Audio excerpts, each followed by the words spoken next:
Oke, pertama-tama mungkin sebelum ke narasumber, pertama-tama izinkan saya menyampaikan sedikit pendahuluan. Jadi dakwah acara ini bernama kajian dakwah inspiratif yang pertama kali merupakan keberanian kami gitu ya untuk membuat suatu kajian yang berfokus tentang dakwah yang diharapkan dapat menginspirasi semua yang hadir untuk lebih mendekatkan diri kepada Allah Subhanahu wa taala. Oleh karena itu saya dan teman-teman adik sejawat dari program pendidikan dokter gigi spesialis, teman-teman komunitas dokter gigi ngaji bareng juga di sini berusaha untuk mencoba memfasilitasi kegiatan dakwah untuk melaksanakan tugas kita sebagai seorang muslim untuk mengajak kepada kebenaran. Pada kajian dakwah ini kita sudah mendatangkan dua narasumber yang kompeten dengan ilmu dan pengalamannya, Umi Hajah Irena Handono. Juga akan ada sesi berbagi cerita talk show tentang hidayah yang menjemput seorang teman sejawat kita yang menjadi mu'alaf di masa pandemi COVID-19 yang masih kita jalani sampai sekarang. Yang saya rasa beliau juga akan menyampaikan indahnya ilmu ajaran Islam yang sekarang sedang ditekuninya. Terima kasih. Perkenankan Umi secara formal menyapa kembali. Assalamualaikum warahmatullahi wabarakatuh. Waalaikumsalam. Waalaikumsalam warahmatullahi. Alhamdulillah, yang saya hormati, yang saya cintai, narasumber Ibu Dr. Karissa Grani, kemudian juga penyelenggara kajian dakwah inspiratif dokter gigi ngaji bareng dari Unpad ya, dan kepada seluruh panitia dan semua yang hadir, alhamdulillah Allah telah memberikan kita kesempatan untuk menikmati hidup di dunia ini dengan kesehatan, dengan berbagai peluang dan kemudahan dan semua nikmat-nikmat Allah yang lainnya. Tak tertinggal yaitu kesempatan kepada kita untuk berjumpa, karena Umi beranggapan tidak ada daun jatuh tanpa izin Allah. Artinya kita berjumpa ini pun juga karena diizinkan oleh Allah, bukan kebetulan berjumpa. Dan kita bukan, mohon maaf, bukan makhluk kebetulan. Allah menciptakan semuanya tentu dengan tujuan dan maksudnya. Kita syukuri karunia Allah yang tidak bisa kita hitung, tidak terbilang, dan nikmat Allah yang paling besar yang sudah dikaruniakan kepada kita yaitu nikmat iman dan nikmat Islam. Alhamdulillah.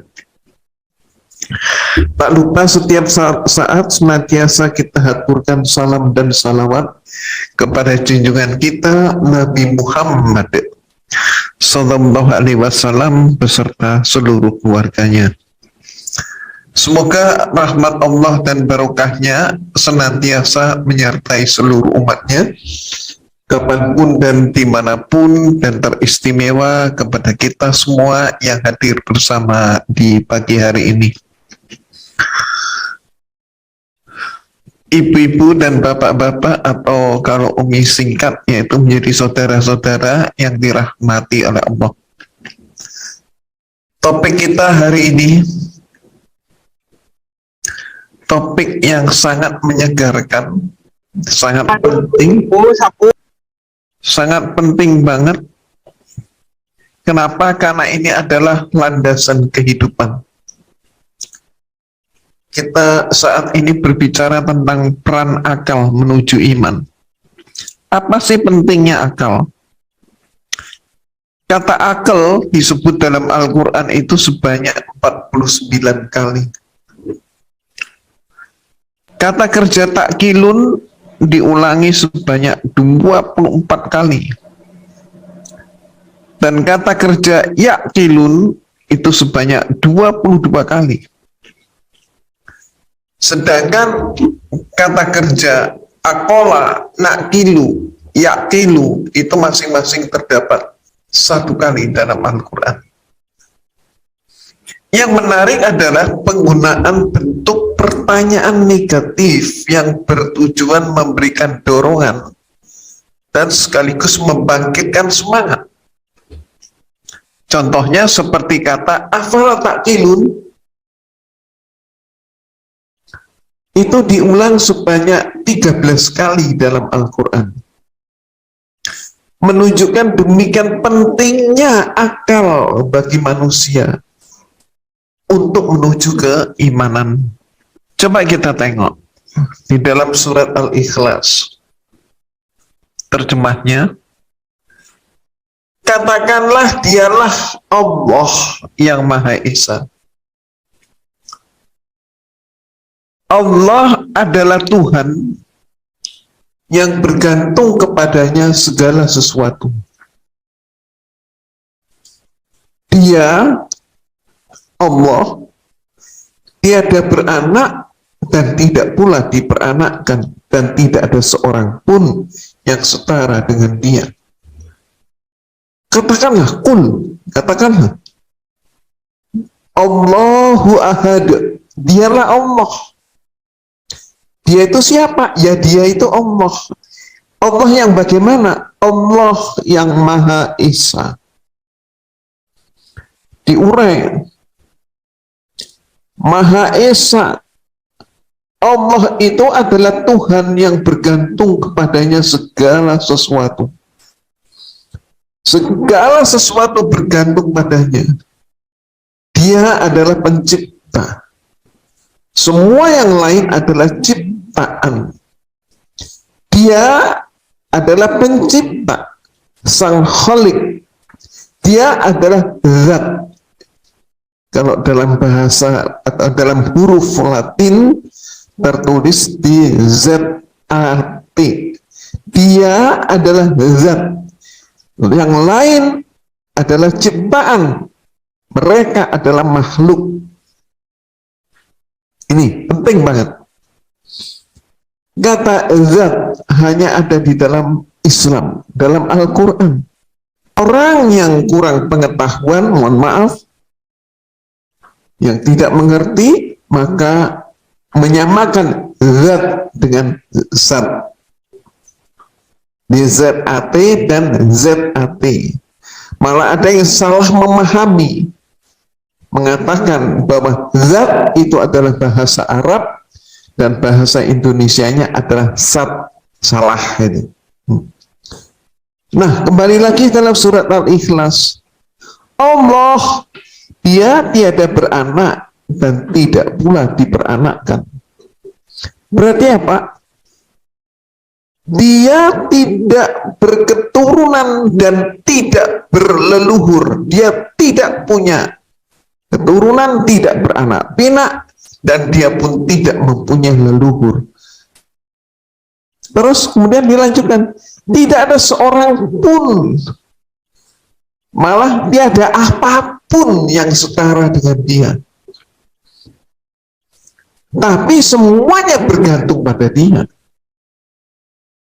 Berarti apa? Allah itu bukan makhluk, tapi Allah itu adalah pencipta makhluk. Dia adalah zat. Oke? Maka mulailah terurai apa yang dimaksudkan dengan akidah Islam. Akidah Islam itu beriman kepada Allah, kepada malaikatnya, kepada kitab-kitabnya, kepada rasulnya, kepada hari akhir, kepada kodok dan kodar, baik buruk dari Allah. Itu adalah akidah Islam.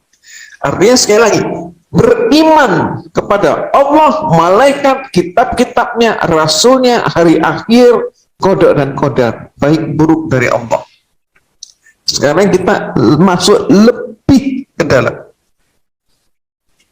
Disebut tadi beriman kepada Allah dan seterusnya. Beriman itu apa? Apa arti kata iman? Maaf, ini penting banget. Iman Di luar Islam sering atau mereka menerjemahkan iman itu percaya. Di luar Islam ya. Maka percaya nggak percaya. Mohon maaf di luar sana di masyarakat kita nggak bukan saudara kita, ya, bukan siapa-siapa kita, tapi di luar sana ada orang, ada maaf, misalnya ada suami yang selingkuh. Maka suaminya menyatakan, kamu percaya nggak sama aku? Aku nggak bakalan selingkuh, dia nggak ngaku. Percaya nggak? Percaya nggak?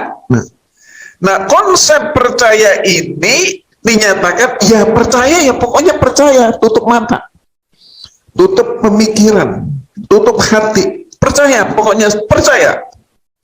Jadi percaya itu tidak perlu bukti, tidak harus sesuai dengan kenyataan, yang penting percaya. Jadi tidak ada kepastian. Beda dengan iman dalam Islam. Jadi kalau dikatakan semua agama sama, nggak sama. Konsep imannya aja udah beda. Coba kita teliti sekarang.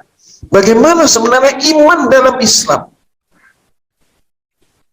Iman bermakna pembenaran yang pasti. Dalam Islam ya, iman itu pembenaran yang pasti, yang sesuai kenyataan, yang muncul dari dalil atau bukti. Pembenaran yang pasti. Nanti kita tinjau apa artinya pasti. Pak, pembenaran yang pasti, yang sesuai dengan kenyataan. Apa sesuai kenyataan? Kita bikin kupas. Yang muncul dari dalil atau bukti. Jadi iman itu sekali lagi pasti, nyata, dan berdalil. Pasti artinya 100% yakin tanpa keraguan. Yakin. Maka disebut hakul yakin. Sesuai kenyataan. Artinya apa? Artinya hal tersebut bukan mengada-ada, bukan pokoknya. Ya udah pokoknya, kamu kan percaya aku. Nah, nggak bisa ini. Sesuai kenyataan. Artinya hal tersebut bukan mengada. Terus kemudian muncul dari dalil atau bukti. Artinya, keimanan itu memiliki hujah atau landasan yang kuat. Boleh dinyatakan bahwa iman tanpa dalil tidak akan ada pembenaran yang bersifat pasti. Bilang beriman, tapi nggak punya dalil, nggak atau tanpa dalil, maka tidak ada pembenaran yang bersifat pasti. Demikian betapa pentingnya dalil. Ada dua sifat dalil atau dua sifat bukti. Dalil akli dan dalil nakli. Dalil akli, akli, dalil yang diambil dari ilmu pengetahuan. Maka disebut akal atau berasal dari penggalian hukum, ijtihad ulama. Nah, kalau nakli, dalil yang berasal dari wahyu, dari Al-Quran dan sunnah Rasulullah Sallallahu Alaihi Wasallam. Jadi, semua dalil tentang akidah pada dasarnya disandarkan pada metode akliyah. Jadi ini penting banget nih.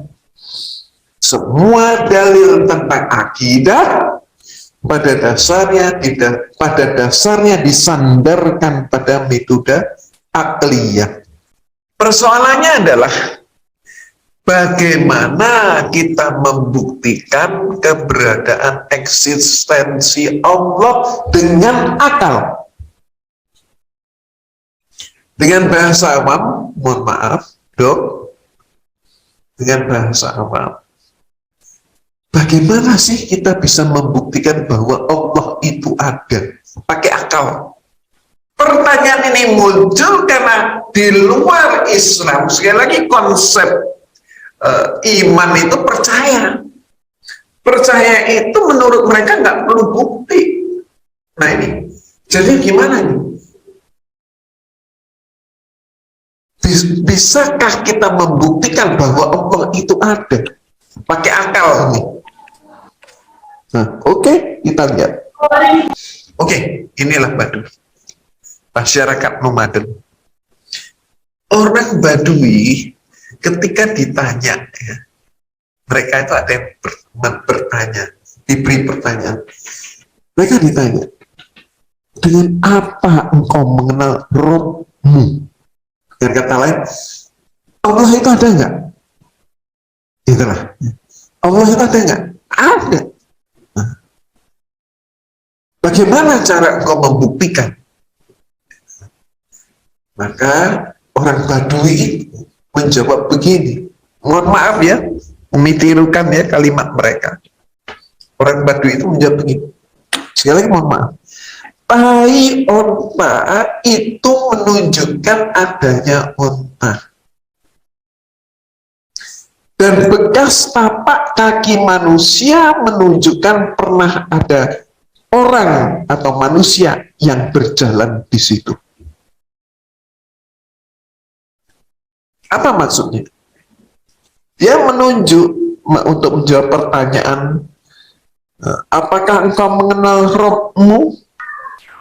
Apakah Allah itu ada? Dia bilang, tuh lihat tai onta. Dia main tunjuk, tuh lihat tai onta. Adanya tai onta menunjukkan bahwa di situ ada onta. Ada onta yang pernah di situ, walaupun sekarang ontanya sudah pergi atau pindah ke tempat lain. Tapi di situ pernah ada onta. Demikian juga ada telapak kaki di atas padang pasir, bekas telapak kaki, jejak telapak kaki. Maka apakah di padang pasir itu ada manusia? Oh, pernah orang lewat sini, itu bekasnya. Nah, itu maksud. Maka Al-Quran adalah bukti eksistensi keberadaan Allah Sang Pencipta. Mohon maaf, diberi pertanyaan, Allah itu ada nggak? Ada. Dari mana cara membuktikannya? Kamu kan tidak bisa melihat Allah. Misalnya begitu. Maka kita akan menjawab dengan jawaban mohon maaf yang sangat awam. Sama dengan pertanyaan, apakah di dalam ruangan kita ini ada udara? Kita menjawab ada. Maka ketika diberi pertanyaan lebih lanjut, tahu dari mana? Udara kan nggak kelihatan. Yang nggak kelihatan berarti nggak ada. Nah ini salah berpikir. Yang tidak ada itu belum bisa disimpulkan, maaf, yang tidak terlihat itu tidak bisa disimpulkan bahwa itu tidak ada. Indra kita itu alat, bukan segala-galanya. Maka kembali lagi, Al-Quran adalah bukti eksistensi keberadaan Allah Sang Pencipta. Jadi kalau tanya, Allah itu ada enggak? Ada. Itu mana buktinya? Itu Al-Quran. Bukti eksistensi keberadaan Allah Sang Maha Pencipta. Al-Quran itu firman Allah. Demikian pula, coba tengoklah alam semesta beserta isinya. Alam semesta adalah bukti eksistensi keberadaan Allah Sang Maha Pencipta. Nggak ada yang namanya ada dengan sendirinya. Ya, sendirinya itu dari mana? Di dalam surat Al-Jatsiyah ayat 3 sampai 4. Sesungguhnya pada langit dan bumi benar-benar terdapat tanda-tanda kekuasaan Allah untuk orang-orang yang beriman. Nah ini, beriman. Dan pada penciptaan kamu dan pada binatang-binatang yang melata yang bertebaran di muka bumi juga terdapat tanda-tanda kekuasaan Allah bagi kaum yang yakin. Maka apa yang terjadi jika manusia memaksakan diri dengan akalnya berusaha mengenali wujud atau zatnya Allah? Apa yang terjadi? Contohnya dalam sejarah, dalam Al-Quran juga diceritakan tentang Nabi Musa dan Bani Israel. Mereka Bani Israel itu mendesak kepada Nabi Musa alaihissalam, "Ya Musa, engkau selalu menyatakan engkau menyembah Allah. Engkau menyatakan dan mengajak kami supaya menyembah Dia. Tapi Allahmu itu seperti apa? Kenalkanlah kepada kami. Kalau kami tahu rupanya Allah, sudah kenalan, maka kami bisa yakin kepada Allah. Tapi sekarang kamu sembunyikan terus Allahmu, keluarin Dia." Maka Nabi Musa alaihissalam pun geleng-geleng kepala. Ini bangsanya, kaumnya ini keterlaluan. Maksudnya apa? Menganggap bahwa indera, panca indera itu adalah segala-galanya. Padahal Allah.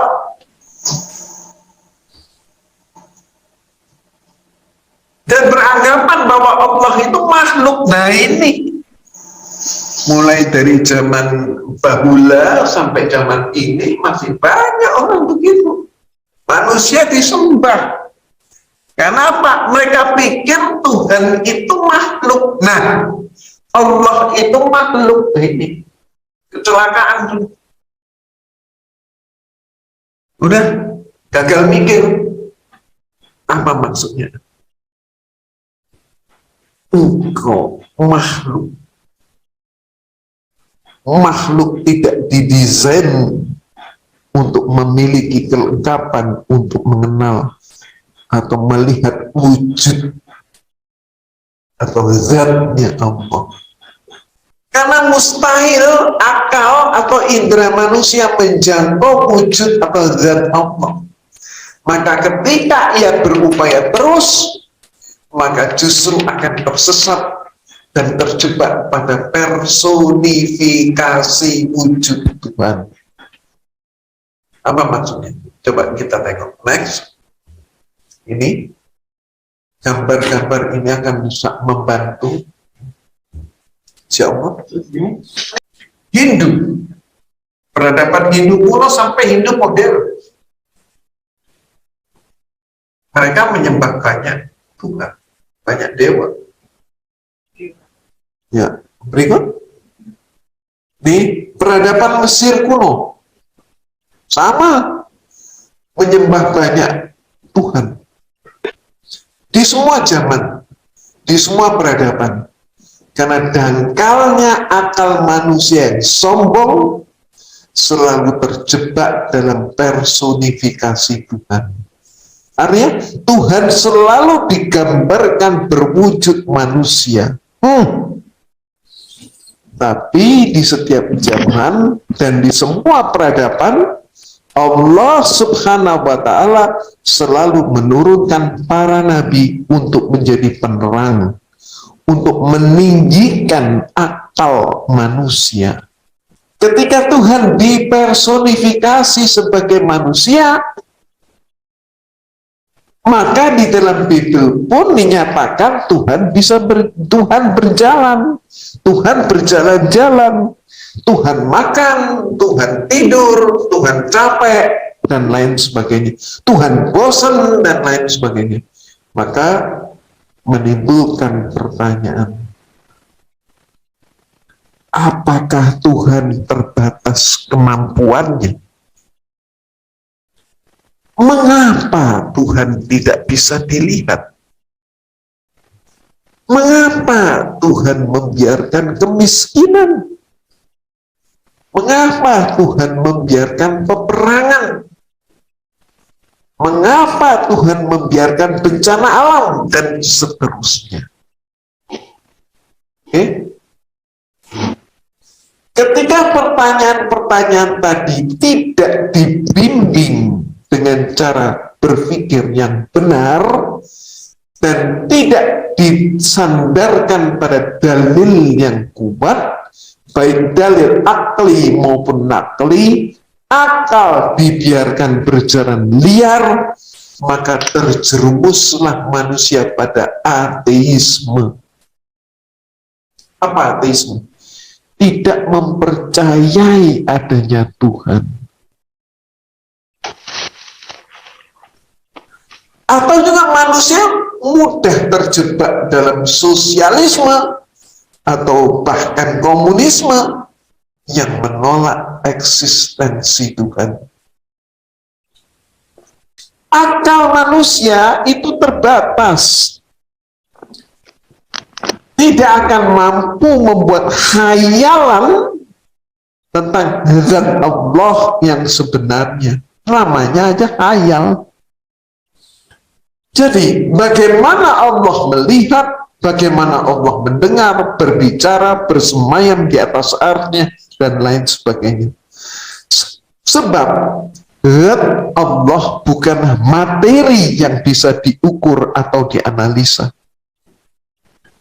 Zat Allah tidak bisa dikiaskan dengan materi apapun, termasuk zat Allah jangan dikiaskan sebagai manusia. Maka cukuplah tuntunan Rasulullah SAW kepada kita, berpikirlah kalian tentang makhluk.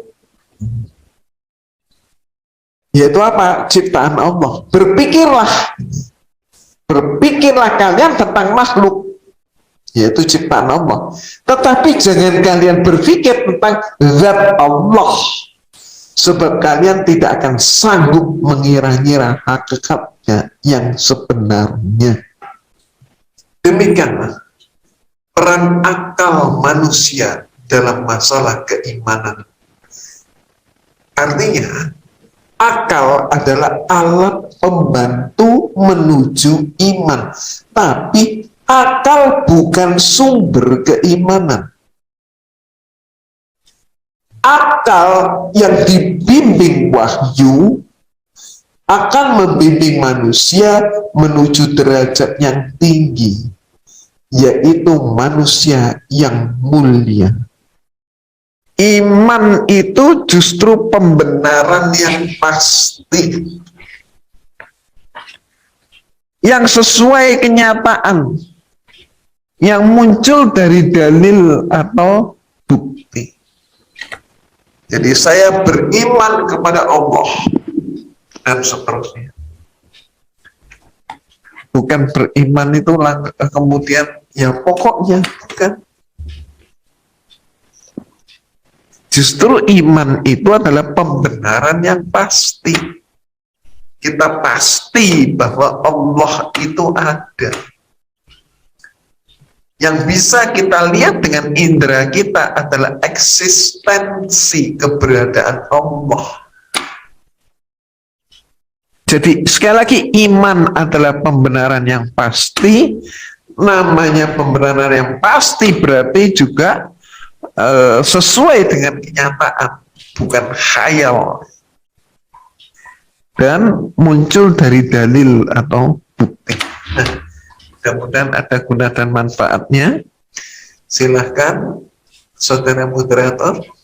Kita akhiri sesi pertama ini dengan ucapan alhamdulillahirobbilalamin. Terima kasih Umi, Irena, semoga sehat selalu dan semoga apa yang disampaikan Umi menjadi ilmu yang bermanfaat dan dapat diamalkan oleh kita semua. Amin amin ya rabbal alamin.